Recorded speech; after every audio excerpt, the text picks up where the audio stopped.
तर आज आपण ग्रामर हा भाग समजावून घेणार आहेत.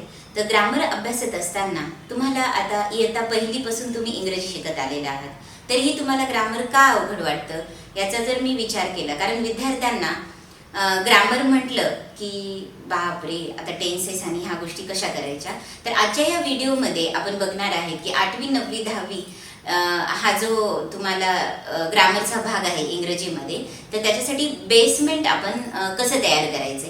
तर ग्रामरसाठी सर्वात महत्त्वाचं म्हणजे पार्ट ऑफ स्पीच तुम्हाला माहिती असणं गरजेचं आहे. आणि त्यानंतर त्या पार्ट ऑफ स्पीचमध्ये किती आहेत पार्ट ऑफ स्पीच, तुम्ही कमेंट बॉक्समध्ये मला कमेंट करू शकता.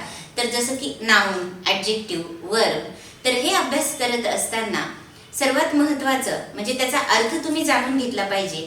आणि तो तुम्ही, जसं उदाहरणार्थ नाऊनला मराठीमध्ये आपण नाम म्हणतो. तर कुठल्याही गोष्टीला, वस्तूला, भावनेला जिथे नाव दिलं जातं त्याला नाम म्हणतात. म्हणजे साध्या जर भाषेमध्ये आपल्याला ह्याची व्याख्या करायची असेल तर मी तुम्हाला एक ॲक्टिव्हिटी आज देणार आहे. नाउन म्हणजे काय हे तुम्ही अभ्यासायचे आणि मला सांगायचे कॉमेंट बॉक्समध्ये. आणि नाउनचे नेमके उदाहरणं काय आहेत याचा पण तुम्ही अभ्यास करायचा आहे. आणि कोणत्या पद्धतीने आपण नाउन वापरू शकतो हे मी तुम्हाला पुढच्या व्हिडिओमध्ये सांगते.